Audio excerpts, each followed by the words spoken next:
Good morning, my Walking with Jesus friends, on this Friday. When you think about leaders, especially leaders with great responsibility over many people, would this phrase be a wonderful epitaph which you would like spoken over the leaders who touch your life, your city, your nation? It speaks of King David and the early years of his reign over Israel. King David reigned over all Israel, doing what was just and right for all his people.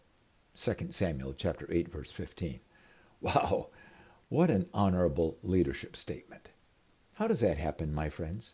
What leadership values, what character traits in the leader result in a leader doing what is just and right for the people under their leadership? As you look around your city, whether it's city government or healthcare or education or business or even the churches, how does the leadership in your city compare to that statement summarizing David's leadership? Let's personalize it even further. What about you and me and our leadership performance in our families or our vocations? Now let's remember, there was no leadership training institute in David's day, no advanced leadership seminars being offered. In the previous more than 100 years, Israel had seen failed leadership by High Priest Eli and his sons Hophni and Phinehas, who had actually sent the ark to the battlefront where it had been captured, and then all three men died on the same day. It was a dark Ichabod time when Israel floundered without spiritual or government leaders, according to 1 Samuel chapter 4 and 5. Then God raised up Samuel as God's prophet and judge, and for many years, Samuel's God-directed honorable leadership brought stability and peace.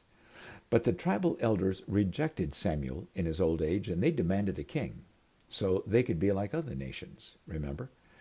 You'll remember that king was Saul, who began well but failed miserably in his 42-year reign.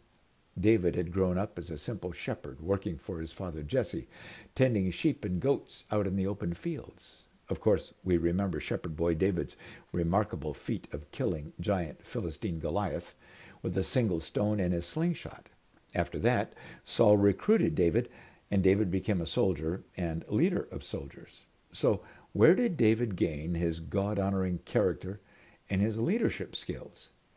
Yesterday I left you with young David and the prophet Nathan as they reflected on a very significant message from God regarding God's promise of blessing on David's kingship and God's desire that eventually a great temple would be built in Jerusalem for God's presence and the ark of God's covenant with Israel, according to 2 Samuel chapter 7. The chapter which follows is a brief summary of some of David's role as commander-in-chief of the armies of Israel in his strategy to build up a strong Israelite military defense for his people, who had for so long come under frequent vicious attacks from adversarial nations around them. In 2 Samuel chapter 8, verse 11, I find this interesting statement about what David did with the plunder of those military actions. David dedicated these articles to the Lord as he had done with the silver and gold from all the nations he had subdued. Once again, do you see evidence of King David's honorable leadership character and his passion to lead others in honoring God, even with the spoils of war? I notice 2 Samuel chapter 8 concludes with a list of those men who were part of David's first national leadership team in Jerusalem in those days. Joab, the military commander, Jehoshaphat, the keeper of records, Zadok and Ahimelech, the priests, and Sariah, the secretary. The nation of Israel, while young, was emerging as a regional power then, as it is today, and young King David was becoming a significant, influential leadership figure for the entire region. As I reflect on the nearly 1,000 years of time which we have traveled thus far in our grand narrative journey from Abraham to David, 5 very significant leaders rise to the top, in my view: Joseph, Moses, Joshua, Samuel, and now David. Of them, only Moses received formal leadership training, yet all 5 are very significant in history.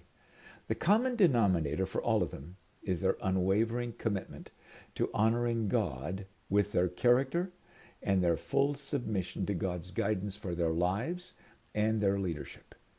What was true then is true today in leadership, anywhere in the world, in every generation. Would you agree?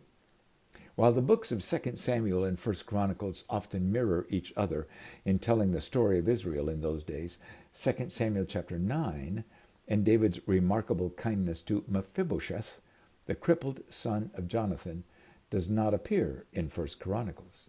We looked quite closely at this story last week, so we'll not dig deeply into it again today. But I urge you to read it carefully, now with a fresh understanding of how David's compassionate wisdom and his kindness to Saul's crippled grandson is a remarkable reflection of the leadership development work God was doing in David as God prepared David for his 40-year reign over Israel as one of the most renowned leaders in all of Israel's history. As you read, see if you can identify key character traits and leadership decisions which shaped David's future as king.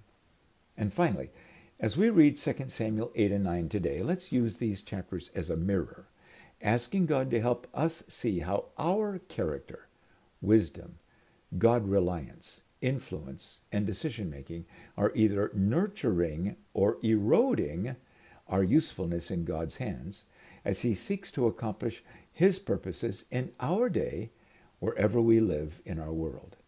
As always, more notes are in the Grand Narrative link below, and I found another wonderful worship song that seems to fit so well with what we've read today in 2 Samuel 8 and 9.